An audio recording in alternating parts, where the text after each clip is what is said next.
Hey guys, இந்த vlog வந்துட்டு normal vlogs மாதிரி இல்லாமல் வந்துட்டு கொஞ்சம் டிஃப்ரெண்ட்டாக இருக்க போகுது. நான் வெறும் பேச மட்டும் செய்ய போகிறேன்.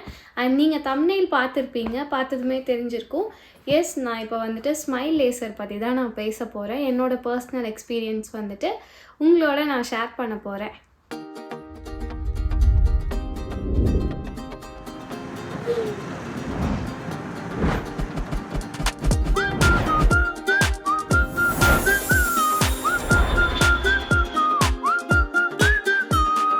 நான் டிஸ்க்ளைமர் கொடுத்துட்றேன். நான் வந்துட்டு இந்த வீடியோ போடுறது வந்துட்டு யாராவது பண்ணணும்னு நினைக்கிறவங்களுக்கு அது யூஸ்ஃபுல்லாக இருக்கணும்னா, பட் எந்த விதத்துலையுமே வந்துட்டு ஸ்மைல் லேசரோ இல்லை எந்த டைப் ஆஃப் லேசர் சர்ஜரியோ பண்ணணும்னு சொல்லிட்டு நான் அதை ப்ரமோட் பண்ணல. அண்ட் ஆல்சோ நான் எங்கே பண்ணேங்கிற டீட்டெயில்ஸும் ஷேர் பண்ணுறேன் உங்களோட. ஸோ அவங்களோட ஹாஸ்பிட்டலையும் நான் ப்ரமோட் பண்ணல, அண்ட் எல்லாரையும் வந்து லேசர் பண்ணிங்கன்னு சொல்லிவிட்டு நான் ப்ரமோட் பண்ணல. இது பர்சனலாக என்னோடய எக்ஸ்பீரியன்ஸ் மட்டும்தான் நான் ஷேர் பண்ணுறேன். மேபி உங்களுக்கு நீங்கள் பண்ணுற மாதிரி இருந்தது ஐடியாவே இல்லைன்னா இந்த vlog பார்த்தீங்கன்னா உங்களுக்கு கொஞ்சம் யூஸ்ஃபுல்லாக இருக்கும். என்னோடய ஸ்பெக்ஸ் ஜேர்னி வந்துட்டு உங்களோட ஷேர் பண்ணுறேன். நான் ஃபர்ஸ்ட் டைம் வந்துட்டு எனக்கு எப்போ வந்துட்டு பவர் கம்மியாக இருக்குது நான் ஃபீல் பண்ணேன்னா, நான் 7th ஸ்டாண்டர்டோ 8th ஸ்டாண்டர்டோ படிக்கும்போது அந்த லாஸ்ட் பெஞ்ச்லலாம் உட்காந்து பார்க்கும்போது எனக்கு போர்ட் சுத்தமாக தெரியாது. குட்டியாக எழுதினா சுத்தமாக தெரியாது, ஓரளவுக்கு பெருசாக எழுதினா மட்டும்தான் தெரியும். அந்த மாதிரி சேஞ்சஸ் வந்துட்டு நான் 8th ஸ்டாண்டர்ட் அந்த டைமில் டிஸ்கவர் பண்ணேன். அதுக்கப்புறமா நான் வந்துட்டு ஃபர்ஸ்ட் டைம் வந்துட்டு லோட்டஸ் ஹாஸ்பிட்டல் தான், கோயம்புத்தூர், அங்கே தான் போய் செக் பண்ணோம். அவங்க வந்துட்டு பாயிண்ட் சம்திங் கம்மியாகிடுச்சின்னு சொல்லி என்னை ஸ்பெக்ஸ் போட சொன்னாங்க. ஆனால் நான் அவ்வளோ ரெகுலராகலாம் போடல. ஏன்னா எனக்கு இப்போ ஞாபகம் இல்லை, நான் ஏன் ரெகுலராக போடலன்னா எனக்கு ஓகேவாக தான் தெரிஞ்சிட்டு இருந்துச்சு. போர்ட் பார்க்கும்போது இல்லை ஏதாவது தெரிலனா மட்டுமே நான் ஸ்பெக்ஸ் போட்டுட்ருந்தேன் எனக்கு. ஆனால் நான் எப்போ ப்ராப்பராக ஸ்பெக்ஸ் போட ஆரம்பித்தேன்னா நான் 10th ஸ்டாண்டர்ட் படிக்கும்போது காலேஜ் வரைக்குமே நான் இப்போ ரொம்ப டெய்லியுமே நான் ஸ்பெக்ஸ் போட ஆரம்பித்தேன். எல்லோரும் சொல்லுவாங்க ஸ்பெக்ஸ் போட்டால் வந்துட்டு பவர் வந்து ரெடியூஸ் ஆகும்னு. ஆனால் எனக்கு ரெடியூஸ் ஆன மாதிரியெல்லாம் தெரியவே இல்லை. எனக்கு வந்து பவர் வந்து எவ்ரி இயர் நான் செக் பண்ணுவோம்ல, செக் பண்ணும் போதெல்லாம் ஒவ்வொரு வருஷமும் வந்துட்டு பாயிண்ட்டாக வந்துட்டு இன்க்ரீஸ் ஆகிட்டே இருந்தது. நான் காலேஜ் போனதுக்கப்புறம் எனக்கு ஸ்பெக்ஸ் போடவே சுத்தமாக பிடிக்கவே இல்லை. அப்போ எங்கள் கிளாஸில் ஒரு பொண்ணு வந்துட்டு லென்ஸ் போட்டிருக்கோம். ஸோ அந்த பொண்ணு போடும்போது அவள் வந்து எங்கள் முன்னாடியே போடுவா, ரிமூவ் பண்ணுவாள். அந்த மாதிரிலாம் பண்ணும்போது இது கூட கம்ஃபர்டபுளாக தான் இருக்கும் போலையே அப்படின்னு சொல்லிட்டு என்னோடய 2nd செமஸ்டர்னு நினைக்கிறேன். அந்த செமஸ்டர் லீவ் அப்போது நான் வந்துட்டு எங்கள் அம்மாவோட போய் சாந்தி கேஸில் தான் ஃபர்ஸ்ட் டைம் லென்ஸ்க்காக நான் போனேன். அங்கே போய் பவர்லாம் செக் பண்ணிவிட்டு லென்ஸ் ஆர்டர் பண்ணிட்டு வந்தோம். இப்போது நான் வந்துட்டு 25 இயர்ஸ் வந்துட்டு அதுக்கப்புறம் காலேஜ் போனதுக்கப்புறம் இருந்து கண்டினியூஸாக நான் லென்ஸ் மட்டும்தான் யூஸ் பண்ணிகிட்டு இருந்தேன். ஆனால் லென்ஸில் வந்துட்டு நிறையா எனக்கு பர்சனலாக ஃபீல் ஆச்சு. அது வந்துட்டு என்கிட்ட எந்த எவிடன்ஸும் இல்லை ப்ரூஃப் பண்ணேன். பட் எனக்கு பர்சனலாக ஃபீல் ஆனது என்னென்னா, நான் ஸ்பெக்ஸ் போட்டிருந்தப்போ எனக்கு எவ்ரி டைம் இயர்லி ஒன்ஸ் நான் வந்துட்டு செக்கப் போகும்போதெல்லாம் பாயிண்ட் சம்திங்கில் தான் வந்து பவர் வந்துட்டு இன்க்ரீஸ் ஆகிட்டு இருந்துச்சு. பட் ஆனால் சம்டைம்ஸ் எல்லாம் எனக்கு ஸ்டேபிளாகவும் இருந்திருக்கு. வருஷம்லாம் ஏறல, ரொம்ப ஸ்டேபிளாகவும் இருந்துச்சு. பட் ஆனால் எனக்கு இன்னும் ஞாபகம் இருக்குது, நான் ஃபர்ஸ்ட் டைம் வந்துட்டு லென்ஸ் வந்துட்டு போடும் போது எனக்கு 2.1 பாயிண்ட் சம்திங் அண்ட் 2 ஒரு 2 ஐ டிஃப்ரெண்ட்டாக இருக்கும் என்னோடது பவர். அந்த மாதிரி இருந்தது. ஆனால் அந்த ரியலைசேஷனே எனக்கு ரொம்ப லேட்டராக தான் வந்தது. எனக்கு வந்துட்டு லென்ஸ் போட்டதுக்கப்புறமா வேறு லெவலில் வந்துட்டு பவர் ஹையான மாதிரியே எனக்கு ரொம்ப ஃபீல் ஆகிட்டே இருந்தது லாஸ்ட் ஃபியூ இயர்ஸ். அப்போ ஏதாவது ஐயில் ஏதாவது அலர்ஜி வந்துருச்சு அந்த மாதிரி ஏதாவது ஆச்சுன்னா நான் ஸ்பெக்ஸ் போடுவேன். ஸ்பெக்ஸ் போட்டுட்டு அப்போ போய் செக் பண்ணோன்னா பவர் உங்களுக்கு கம்மியாக இருக்குது அந்த மாதிரிலாம் சொன்னாங்க. அது உண்மையாக என்னென்னு எனக்கு தெரியல. பட் ஆனால் எனக்கு பர்சனலி ரொம்பவே ஃபீல் ஆச்சு.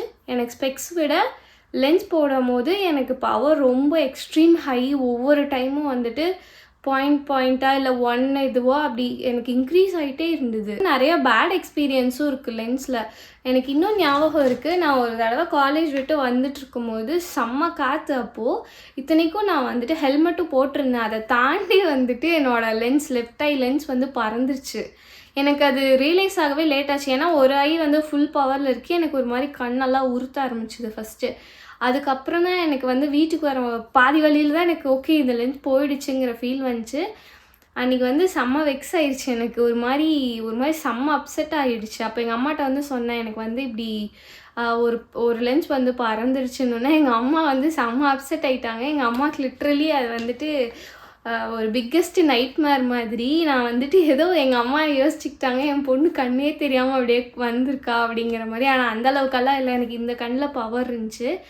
பட் ஆனாலும் அப்போ இருந்தே எங்கள் அம்மா சொல்லிட்டுருப்பாங்க, இதுக்கு வந்து ஏதாவது ஒரு சொல்யூஷன் நம்ம ப்ராப்பராக எடுக்கணும். இது வந்துட்டு இப்படியே இருக்கிறது வந்துட்டு லென்ஸ் போட்டுகிட்டே இருக்கிறது வந்துட்டு சரியில்லை, எனக்கு பிடிக்கல, நம்ம இதுக்கு ஏதாவது லேசர் மாதிரி ஏதாவது பண்ணணும்னு சொல்லிட்டு எங்கள் அம்மா அப்போ இருந்தே சொல்லிகிட்டு இருப்பாங்க. பட் ஆனால் எனக்கு வந்துட்டு எந்த சர்ஜரியுமே நான் லைஃப்பில் பண்ணதில்லை. எனக்கு ஹாஸ்பிட்டல்னாலே செம்ம அலர்ஜி, எனக்கு செம்ம பயம். அதனாலே ஐயோ அதெல்லாம் நான் பண்ண மாட்டேன், எனக்கு இதுவே கம்ஃபர்டபுளாக தான் இருக்குதுன்னு சொல்லிட்டு நான் பண்ணிட்டே இருந்தேன். லைக் அதவே கண்டினியூ பண்ணிட்டுருந்தேன். பட் ஆனால் நான் காலேஜுக்கு ஒர்க் போனேன் ஸ்ரீகிருஷ்ணாவுக்கு. அப்போது ஒரு தடவை வந்துட்டு செம்ம மழை, அப்போது நேக் டைம் வேறு, நைட் ரொம்ப லேட் நைட் தான் நான் வந்துட்டு இருந்தேன். உக்கடம் பஸ் ஸ்டாப் அந்த ஃப்ளைஓவரில் வந்துட்டு இருக்கும்போது செம்ம மழை. அப்போ வந்துட்டு மண் பறக்கும்ல, அப்போ வந்து என் கண்ணில் அடித்து என்னாச்சுன்னா லென்ஸை தாண்டி என்னோடய இதில் அடித்து எனக்கு புண்ணாகி செம்ம இன்ஃபெக்ஷன் ஆகிடுச்சு. அப்போது எங்கே போகிறது என்ன பண்ணுறதுனே தெரில. நெக்ஸ்ட் டே வந்துட்டு எங்கள் அப்பா வந்து ஃபர்ஸ்ட் டைம் வந்துட்டு இங்கே பக்கத்தில் செக் பண்ணோம், பட் அவங்க ப்ராப்பராக பார்க்கல. அதனால எங்கள் அப்பா என்னை வந்து ஐ ஃபவுண்டேஷன் கூட்டிகிட்டு போனாங்க. அதான் என்னோடய ஃபர்ஸ்ட் டைம். அங்கே ஒரு டாக்டர், அவர் நேம் மறந்துருச்சு, செம்ம ஸ்வீட்டாக பார்த்துக்கிட்டாரு. ரொம்ப இதுக்கெல்லாம் பயப்படாத, இதெல்லாம் ஒரு விஷயமே இல்லை, பட் ஆனால் நீ வந்துட்டு இனிமேல் லென்ஸ் யூஸ் பண்ணுறத வந்து கம்மி பண்ணிக்கணும் அப்படின்லாம் சொல்லிட்டு நிறையா சொன்னாங்க. எனக்கு அது யோசித்தாலே வந்து வெக்ஸ் ஆயிரும் அந்த டைமு. ஏன்னா எனக்கு எக்ஸ்ட்ரீம் பெயின்ஃபுல்லாக இருக்கும், என்னால் லென்ஸ் யூஸ் பண்ண முடியாதுன்னு சொல்லிட்டாங்க 1 மாதத்துக்கு. இல்லாமல் என்னால் இருக்கவும் முடியாது. எனக்கு ஹையஸ்ட் பவர், எனக்கு லிட்ரலி 5-6 எல்லாம் லாஸ்ட்டாக பண்ணும் போதெல்லாம் எனக்கு பவர் வந்துட்டு ஒரு கண்ணில் 5 இன்னொன்றில் 6, இதெல்லாம் எக்ஸ்ட்ரீம் லெவல். லிட்ரலி எனக்கு கண்ணே தெரியாது, அந்த மாதிரியான ஒரு பவர். நான் வந்துட்டு பிஜி படிக்கும் போதே எங்கள் அம்மா வந்துட்டு கேட்ராக்ட் பண்ணாங்க. அப்போது லேசர் தான் பண்ணாங்க. எங்கள் அம்மா வந்துட்டு சொல்லிட்டே இருப்பாங்க, அது செம்ம ஈஸி, குவிக்காக முடிஞ்சிடும், இப்படிங்கிறதுக்குள்ளே முடிஞ்சிடும்னு சொல்லிட்டு என்னை மோட்டிவேட் பண்ணிட்டே இருந்தாங்க. நீ வந்து லேசர் பண்ணு, வலிக்காது, எதுவுமே ஆகாது, நான் வந்து பாரு இவ்வளோ சீக்கிரத்தில் இப்படிங்கிறதுக்குள்ளே நான் வெளில வந்தேன்ல, அந்த மாதிரி தான் இருக்குன்னு சொல்லிட்டு என்னை எங்கள் அம்மா தான் பயங்கரமாக மோட்டிவேட் பண்ணிட்டே இருந்தாங்க.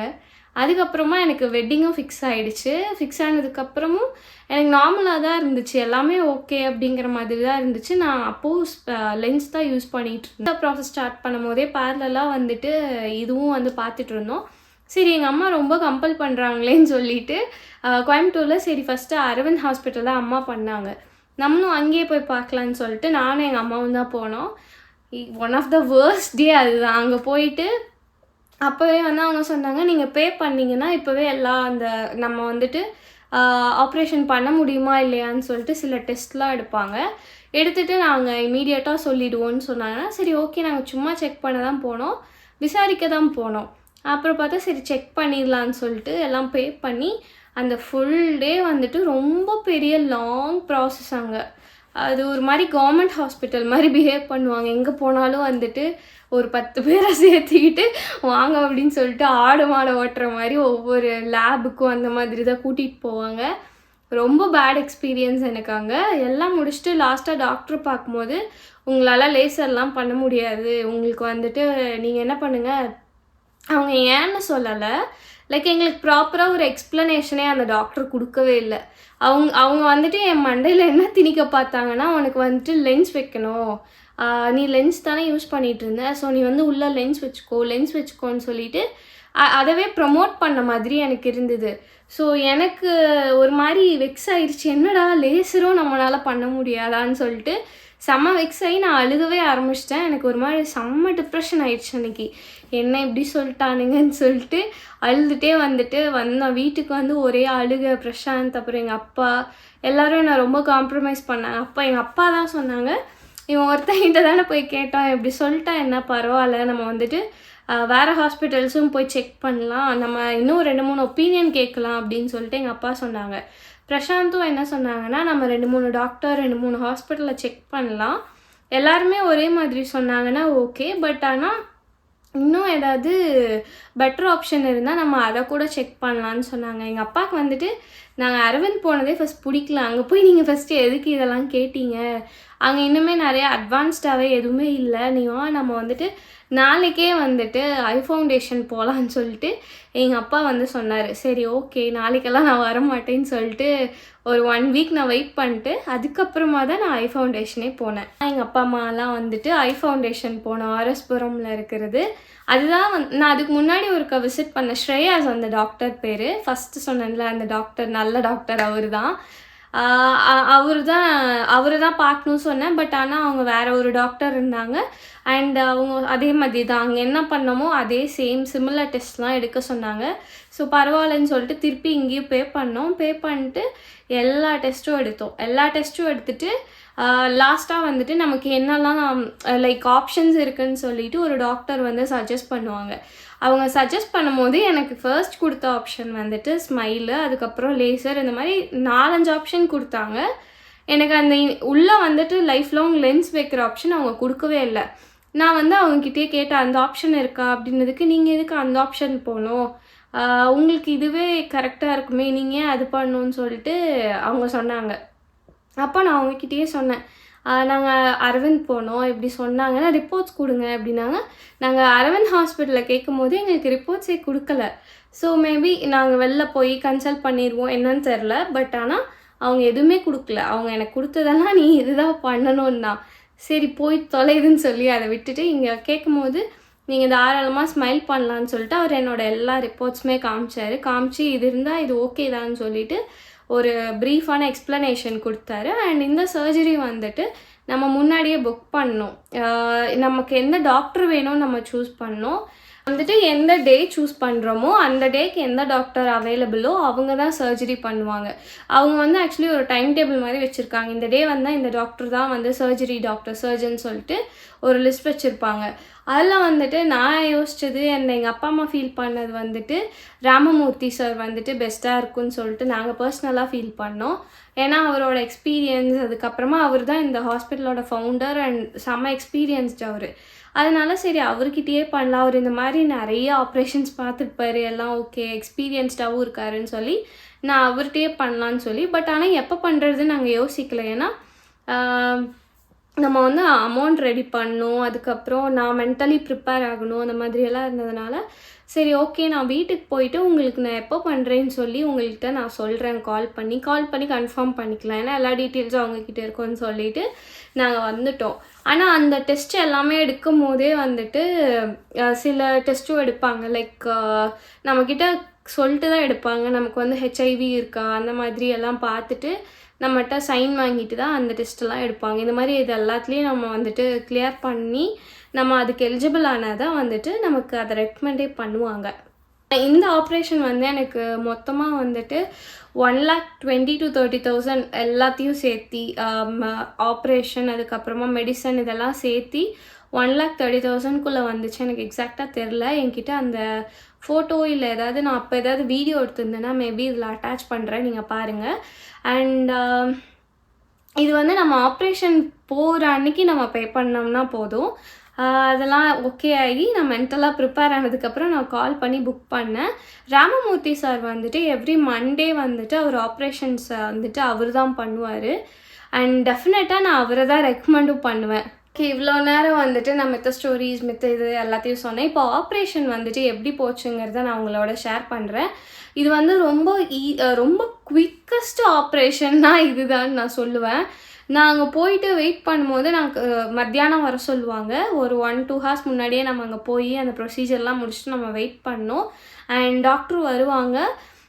வந்ததுமே வந்துட்டு உள்ளே போனோன்னா வெளில வெயிட் பண்ணோம். அவங்க கூப்பிட்டதுக்கப்புறம் உள்ளே போனால் ஃபஸ்ட்டு வந்து நர்ஸ் வந்துட்டு ஏதோ மெடிசன் ட்ராப்ஸ்லேயே வந்து ஏதோ மெடிசன் எனக்கு கரெக்டாக அது தெரியல, ஐஸ்லேயும் எங்கள் ஐஸை சுற்றியும் வந்து இங்கெல்லாம் போட்டு விட்டாங்க. ஸோ போட்டதுமே வந்துட்டு ஒரு 5 minutes வந்துட்டு மரத்த மாதிரி ஆயிடுச்சு. அங்கே ஒரு 2-3 டெஸ்ட் மாதிரி பண்ணுவாங்க. உள்ள ஆப்ரேஷன் தியேட்டர் ரூமுக்கு முன்னாடியே ஒரு ரூம் இருக்கும். அங்கே இதெல்லாம் பண்ணிவிட்டு வெயிட் பண்ண சொல்லுவாங்க. 2 பேராக கூப்பிடுவாங்க. ஒருத்தவங்க இது ஒருத்தவங்க இன்னொருத்தவங்க அங்கே அடுத்த டெஸ்ட் பண்ணுவாங்க. இது 2 பண்ணிட்டோன்னா உள்ளே கூப்பிட்ருவாங்க. ஸோ உள்ளே போகும்போது எனக்கு செம்ம பயம். அவ்வளோ பயம். நான் வந்துட்டு ஒரு மாதிரி செம்ம நர்வஸாக இருந்துச்சு. நான் நிறைய வீடியோஸ்லாம் பார்த்தேன். நிறைய பேர் வந்து பேனிக்காக போட்டிருந்தாங்க. பட் சிலர் வந்துட்டு அவங்களோட ஆனஸ்ட் எக்ஸ்பீரியன்ஸ் ஷேர் பண்ணியிருந்தாங்க. அது கொஞ்சம் யூஸ்ஃபுல்லாக தான் இருந்தது. உள்ளே போனால் இப்படிங்கிறதுக்குள்ளே ஆப்ரேஷன் முடிஞ்சிருச்சு. உள்ளே போனதுமே வந்துட்டு அந்த ஒரு லைட்டை பார்க்க சொல்லிட்டே இருந்தாங்க. அந்த லைட் மட்டும் பாருங்கள் அப்படின்லாம் சொன்னாங்க. அண்ட் அதுக்கப்புறமா இந்த கண்ணில் வந்து இப்படி கேப் அதெல்லாம் வலிக்கவே வலிக்காது. சும்மா இப்படி நம்ம ஓப்பன் பண்ணுறதுக்கு இந்த டென்டிஸ்ட்டு போனோம்னா ஒன்று இப்படி போட்டு விடுவாங்கல்ல க்ளீன் பண்ணும் போதெல்லாம், அதே மாதிரி ஐஸ்க்கு இப்படி ஓப்பன் பண்ண ஒரு இது போட்டுருப்பாங்க. ஃபஸ்ட்டு ரைட் பண்ணாங்கன்னு நினைக்கிறேன். ஸோ அவங்க வந்து நான் பண்ண ஒரே தப்பு என்னென்னா, இவங்க என்ன பண்ணுறாங்கன்னு சொல்லி இப்படி குருன்னு பார்த்துட்டு இருந்தேன். இங்கே லைட்டாக இதாக இருக்கும், அவங்க இப்படி ஏதோ பண்ணுறாங்கன்னு ஃபீல் ஆகும். ஸோ அவங்க ஏதோ பண்ணுறாங்கன்னு சொல்லி நான் ரொம்ப இப்படியே பார்த்துட்டு இருந்ததுனால எனக்கு ஒரு மாதிரி ஒரு செகண்ட் வந்துட்டு ஒரு மாதிரி இருந்துச்சு. அதுக்கப்புறம் ஓகே இது நமக்கு தேவையில்லாத வேலைன்னு சொல்லி நம்ம வேறு எங்கேயாவது கான்சென்ட்ரேட் பண்ணுவோன்னு சொல்லி அந்த லைட்டை மட்டுமே பார்த்துட்டு இருந்தேன்.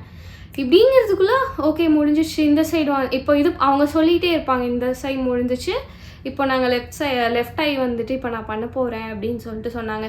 எனக்கு ரைட் கூட ஒரு 5 minutes எடுத்த மாதிரி இருந்தது. ஆனால் லெஃப்ட் வந்து ஒரு 2 minutesலேயே முடிஞ்சிட்ட மாதிரி டக்குங்கிறதுக்குள்ளே முடிச்சிட்டாங்க. எனக்கு வந்து இதுக்கப்புறம் தான் ஆப்ரேஷனுங்கிற அளவுக்கு நான் யோசித்தேன். அவ்வளோ குயிக்கஸ்ட் இருந்துச்சு.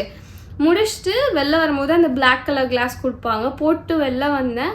அந்த முன்னாடி ஒரு ரூம் சொன்னான்ல, அங்கே அம்மாவை கூப்பிடுவாங்க, இந்த பேஷண்ட்டோட பேரண்ட் வாங்கன்னு சொல்லிட்டு. வந்ததுமே உள்ளே இருந்த ரூம்லேருந்து டாக்டர் பேசுவார்.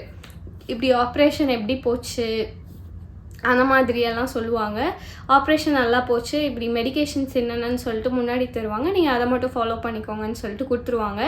ஸோ நான் ஃபஸ்ட்டு வந்துட்டு எங்கள் அம்மாவை தான் பார்க்கணும்னு சொல்லிட்டு செம்ம எக்ஸைட்டடாக வந்தேன்.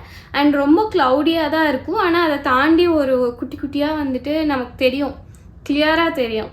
அதுதான் விஷயம். அதுக்கப்புறமா நமக்கு ஒரு சம்மரி மாதிரி கொடுப்பாங்க. ஆப்ரேஷன் எப்படி போச்சு, என்ன பவர் எப்படி இருந்ததுங்கிற மாதிரி ஒரு சம்மரி. அண்ட் என்னென்ன மெடிசன் எப்படி யூஸ் பண்ணுங்கிற ஒரு சார்ட்டும் கொடுத்துருவாங்க. எனக்கு வந்து 2 ஐ ட்ராப்ஸ், அதுக்கப்புறமா ஒரு ஆயில்மெண்ட், அதுக்கப்புறமா பெயின் கில்லர் டேப்லெட் வந்து ஒரு 2-3 கொடுத்தாங்க. இன்கேஸ் நமக்கு பெயின் ஆகுது இல்லை உறுத்துது ஒரு மாதிரி அப்நார்மலாக இருந்துச்சுன்னா நம்ம அதை எடுத்துக்கலான்னு சொல்லிட்டு அதுவும் கொடுத்தாங்க. பேடஸ்ட் எக்ஸ்பீரியன்ஸ் என்னென்னா, அன்றைக்கி திடீர்னு வந்துட்டு செம்ம மழை. நாங்கள் கேபில் தான் போயிருந்தோம், எக்ஸ்ட்ரீம் மழை.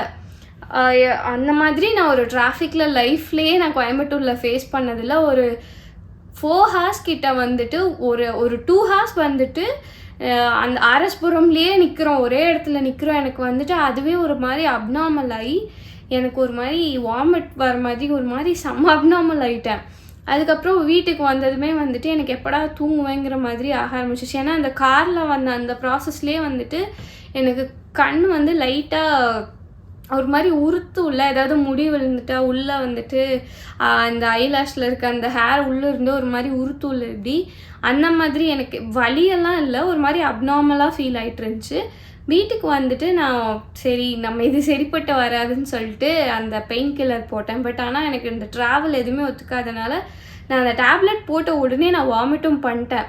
எனக்கு இப்போ தூங்கினா போதும்னு சொல்லிட்டு அவங்க கொடுத்த மெடிசன்லாம் போட்டு அந்த ஐ ட்ராப்ஸ் போட்டுட்டு ஒரு ஆயில்மெண்ட் கொடுப்பாங்க. அந்த ஆயில்மெண்ட் எப்படி யூஸ் பண்ணணும்னா, இப்படி எடுத்துகிட்டு நம்ம அந்த காஜல் போடுற மாதிரி இப்படி போட்டோன்னா இதாகிடும். அதுக்கப்புறம் ஒரு க்ரீன் கலரில் ஒரு கண்ணாடி மாதிரி ஒன்று கொடுப்பாங்க. அது இப்படி வச்சுட்டு நம்ம இப்படி ஒட்டிக்கணும். ஏன்னா நம்ம தெரியாமல் நம்ம வந்து கண்ணில் கை வச்சிடக்கூடாதுங்கிறதுக்காக அது நான் 1 month கிட்டேயே நான் யூஸ் பண்ணேன். ஏன்னா நான் வந்துட்டு எப்போ பாரு கண்ணு தேய்ச்சிட்டே இருப்பேன், இல்லை ஏதாவது பழக்க தோஷத்தில் லென்ஸ் ஏதாவது யோசிச்சு ஏதாவது பண்ணிடுவோனோன்னு சொல்லிட்டு அது ரொம்ப கான்ஷியஸாக அதை யூஸ் பண்ணேன். அண்ட் ப்ராப்பராக வந்துட்டு ஐ ட்ராப்ஸ் இது எல்லாமே யூஸ் பண்ணிகிட்டு இருந்தேன். ஆப்ரேஷன் முடிச்சுட்டு நெக்ஸ்ட் டேவே வந்துட்டு நான் மண்டே ஆப்ரேஷன் பண்ணேன். டியூஸ்டே மார்னிங் வந்துட்டு நானும் எங்கள் அப்பாவும் போயிட்டு திருப்பியும் வந்துட்டு ராமமூர்த்தி சாரை மீட் பண்ணோம். மீட் பண்ணிவிட்டு அவங்க வந்து சும்மா அந்த ஐ டெஸ்ட் இதெல்லாம் பார்த்துட்டு ஏதாவது அப்நார்மலாக உனக்கு ஃபீல் ஆகுதா, வலிக்குதா, அந்த மாதிரிலாம் கேட்பாங்க. கேட்டுட்டு எல்லாமே பர்ஃபெக்டாக இருக்குது, பயப்பட வேணான்னு சொல்லிவிட்டு 1 monthக்கு அப்புறம் ஏதோ வர சொன்னாங்கன்னு நினைக்கிறேன். 1 month or 3 monthsக்கு அப்புறமா வர சொன்னாங்க. வந்துட்டு பவர்லாம் செக் எனக்கு நெக்ஸ்ட் டேவே வந்துட்டு அந்த பனிமூட்டை மாதிரி இருந்த ஃபீல்லாம் சுத்தமாக போயிடுச்சு, ரொம்ப கிளியராக தெரிஞ்சுது. அண்ட் ஒரு மாதிரி எனக்கு புதுசாக பிறந்த மாதிரி ஃபீல் ஆச்சு. நான் எப்போவுமே வந்துட்டு கண்ணாடி இல்லை லென்ஸ் இந்த வழியாகவே பார்த்துட்டு இருந்ததுக்கு என்னோட கண்லேயே பார்க்கும்போது செம்மையாக இருந்தது. அந்த ஃபீலை வந்துட்டு என்னால் எப்படி சொல்கிறதுனே தெரில. அதுக்கு அந்த நெக்ஸ்ட் டே ஃபீல் வந்துட்டு என் லைஃப்லேயே நான் மறக்க மாட்டேன். அப்படியே ஜாலியாக எல்லாத்தையும் வேடிக்கை பார்த்துட்டே வந்துட்டு இருந்தேன். எனக்கு கண்ணு தெரியுதுங்கிற ஃபீலில் வந்துட்டு இருந்தேன். செம்ம எக்ஸ்பீரியன்ஸ். அண்ட் இந்த வீடியோவை நான் ஏன் இப்போ க்ரியேட் பண்ணுறேன்னா, நான் அந்த ஆப்ரேஷன் பண்ணி நியர்லி 2 இயர்ஸே ஆக போகுது. ஒரு 1 இயர் கம்ப்ளீட்டாக முடிஞ்சு 2 இயர்ஸே ஆக போகுதுன்னு தான் சொல்லணும். அதனால் எப்படி இருக்குன்னு பார்த்துட்டு சொல்லலான்னு சொல்லிட்டு தான் நான் வெயிட் பண்ணேன். இதை நான் திருப்பியும் சொல்கிறேன், நான் யாருக்குமே இதை ப்ரமோட் பண்ணல, இதை பண்ணுன்ட்டு இல்லை. உங்களுக்கு ஃபீல் ஆச்சு, நீங்கள் பண்ணுறீங்க, ஃபினான்ஷியலி எமோஷ்னலி உங்களுக்கு வந்து ஓகே இதை நான் பண்ண போகிறேன்னு ஃபீல் ஆச்சுன்னா இந்த எக்ஸ்பீரியன்ஸ் பார்த்துட்டு நீங்கள் பண்ணுங்கள். இது டெஃபினட்டாக வந்துட்டு ரொம்ப ஈஸியஸ்ட் வே தான்.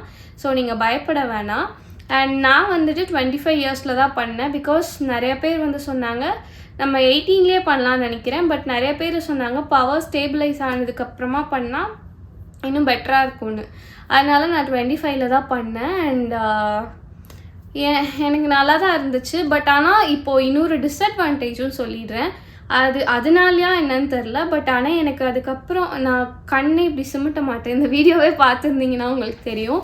எல்லாருமே இப்படி பிளிங்க் பண்ணி தான் பேசுவாங்க, நான் வந்து இப்படியே வச்சு தான் பேசுவேன். ஸோ அதனால எனக்கு வந்து கண்ணு பிளிங்க் பண்ணாமல் எதுவுமே பண்ணாமல் இருக்கிறதுனால எனக்கு செம்ம ட்ரைனஸ் வர ஆரம்பிச்சுது. ஸோ சர்ஜரிக்கு முன்னாடியுமே எனக்கு அந்த இஷ்யூ இருக்குது. கண்ணில் வந்து அந்த கண் கட்டி மாதிரி வரும்ல சூட்டுக்கெல்லாம், அந்த மாதிரி எனக்கு ஆப்ரேஷனுக்கு அப்புறம் வந்துட்டு ஒரு 2-3 டைம் வந்துருச்சு. நான் இங்கே கனடா வர்றதுக்கு 1 வீக் முன்னாடிலாம் ரொம்ப பேடாக வந்துருந்துச்சு. ஸோ அதனால நான் ப்ராப்பராக வந்துட்டு இப்போவுமே வந்துட்டு நான் ஐ ட்ராப்ஸ் எடுத்துக்குவேன். இந்த ஐ ட்ராப்ஸ் தான் நான் இப்போவும் யூஸ் பண்ணுறேன். இது வந்துட்டு கண்ணு டீஹைட்ரேட் ஆயிடுச்சுன்னா இதை யூஸ் பண்ணி. அண்ட் அந்த ஹாஸ்பிட்டல் அதுக்கப்புறமா அந்த டாக்டர் நர்ஸ் எல்லாருமே எக்ஸ்ட்ரீம் ஸ்வீட்டாக நடந்துக்கிட்டாங்க. யாருமே என் கூட ரூடாலாம் நடந்துக்கல. அரவிந்த் ஹாஸ்பிட்டல் மாதிரிலாம் யாருமே எங்கே நடந்துக்கல. ரொம்ப ஸ்வீட்டாக நடந்துக்கிட்டாங்க. எனக்கு ஒரு மாதிரி சர்ஜரி பண்ண ஃபீல் இல்லை. அவங்களோட சர்வீஸ் ரொம்ப சூப்பராக இருந்தது. பட் ஆனால் இன்னொரு எக்ஸ்பீரியன்ஸும் இருக்குது. நான் இந்த டெஸ்ட்லாம் போகும்போது எங்களோட ஒரு பொண்ணு வந்திருந்தாங்க பல்லடம்ல இருந்து, தாரணின்னு சொல்லிட்டு. அவங்க வந்துட்டு சர்ஜரி பண்ணது வந்துட்டு சித்ரா மேம் கிட்ட, சித்ரா ராமமூர்த்தி. அவங்க வந்து யாருன்னா ராமமூர்த்தி சாரோட ஒய்ஃபு. அவங்கக்கிட்ட தான் பண்ணாங்க. பட் ஆனால் நான் முன்னாடியே பண்ணிட்டனாலையா எனக்கு அந்த மாதிரி எக்ஸ்பீரியன்ஸ் ஆகலை. நான் தான் ஃபர்ஸ்ட்டோ செகண்டோ அந்த ஆப்ரேஷன் தேட்டருக்கு போனேன். அந்த பொண்ணு பண்ணும்போது அந்த பொண்ணுக்கு முன்னாடி அவங்க அந்த வீக்கே பண்ணாங்க. ஸோ நான் வந்து 1 மந்த் முன்னாடி புக் பண்ணேன். அதனால எனக்கு அவர் ஃபர்ஸ்ட் ஸ்லாட்லையோ செகண்ட் ஸ்லாட்லேயோ நான் பண்ணிட்டேன். அந்த பொண்ணுக்கு வந்து அந்த பொண்ணுக்கு முன்னாடி 10 பேர் இருந்திருக்காங்க. அவங்க எல்லோரும் பண்ணிட்டே இருந்திருக்கு. அவங்க ஒரு 5 கூட பண்ணல போல். ஒரு 3-4 பேர் பண்ணதுக்கப்புறமா எனக்கு டைம் ஆயிடுச்சுன்னு சொல்லிட்டு அவங்க கிளம்பிட்டாங்களா. இவங்க அம்மாலாம் நர்வஸ் ஆகிட்டு, என்ன உங்களுக்காக தானே நாங்கள் உங்களை புக் பண்ணுறதுக்காக தான் இந்த டே சூஸ் பண்ணோம், நீங்கள் என்ன பொண்ணுக்கு பண்ணாமல் நீங்கள் போகிறீங்க அப்படின்னதுக்கு, இல்லை இப்போது இன்னொரு டாக்டர் பண்ணுறாங்க, அவங்களாம் இந்த ஜென்ரேஷன் எங்களை விடவே வந்துட்டு ரொம்ப அப்டேட்டடாக இருக்காங்க அப்படின்லாம் சொன்னாங்க. எல்லாமே ஓகே தான். பட் ஆனால் இவங்க அந்த பர்டிகுலர் டே சூஸ் பண்ணது அவங்க பண்ணணும்னு சொல்லி தான். பட் ஆனால் அவங்க வந்துட்டு எனக்கு டைம் ஆயிடுச்சு நான் கிளம்புறேன்னு சொல்லிட்டு போனது வந்துட்டு அவங்க ப்ராப்பராக பிளான் பண்ணியிருக்கணும். டைம் ஸ்லாட்ஸ் எல்லாம் அதுக்கு அக்கார்டிங்லி அவங்க வச்சுருக்கணும். பட் ஆனால் அவங்க மேலே தப்பு வச்சுட்டு அவங்க அப்படி பண்ணது வந்துட்டு ரொம்ப பேடாக ஃபீல் ஆச்சு எனக்கு. நல்ல வேலை இவர் அப்படி இல்லைன்னு ஃபீல் ஆச்சு. ஸோ அதனால நம்ம இந்த டாக்டர் சூஸ் பண்ணுறோங்கிறதும் இருக்குது. ஸோ உங்களுக்கு வந்துட்டு இந்த வீடியோ இன்ஃபர்மேட்டிவாக இருக்கும்னு நான் நினைக்கிறேன். பட் மோஸ்ட்லி இது யாருக்கும் ரிலேட்டபிளாக இருக்காது. யாராவது லேசர் பண்ணணும்னு நினைக்கிறவங்க மேபி சர்ச் பண்ணாங்கன்னா இந்த வீடியோ அவங்களுக்கு யூஸ்ஃபுல்லாக இருக்கும். அண்ட் என்னோடய பவர் டீட்டெயில்ஸ் அதுக்கப்புறம் ஏதாவது எனக்கு கிடச்சிதுன்னா நான் உங்களுக்கு கீழே டிஸ்கிரிப்ஷனில் இல்லை இந்த வீடியோலேயே நான் அட்டாச் பண்ணுறேன். அண்ட் அவ்வளோதான். நீங்கள் இவ்வளோ நேரம் வந்துட்டு நான் சொன்னதெல்லாம் கேட்டதுக்கு ரொம்ப தேங்க்ஸ். அண்ட் அகெயின் நான் எதையும் ப்ரமோட் பண்ணல. உங்களுக்கு தோணுச்சு நீங்கள் வந்துட்டு ஃபினான்ஷியலி ரெடியாக இருக்கீங்கன்னா மட்டுமே நீங்கள் பண்ணுங்கள். இல்லைன்னா பண்ண தேவையில்ல. உங்களுக்கு வந்து லென்ஸில் ஸ்பெக்ஸில் எது கம்ஃபர்டபுளோ நீங்கள் அதுலேயே இருந்துட்டு ஜாலியாக என்ஜாய் பண்ணலாம். ஓகே, ஸோ இந்த vlog பிடிச்சிருந்துச்சுன்னா லைக் பண்ணுங்கள், ஷேர் பண்ணுங்கள், மறக்காமல் சப்ஸ்கிரைப் பண்ணிடுங்க. உங்களுக்கு ஏதாவது டவுட்ஸ் இன்னும் இருந்துச்சுன்னா என்கிட்ட கமெண்ட்ஸில் கேளுங்க. நான் வந்துட்டு முடிஞ்ச அளவுக்கு நான் ரிப்ளை பண்ணுறேன். பாய்.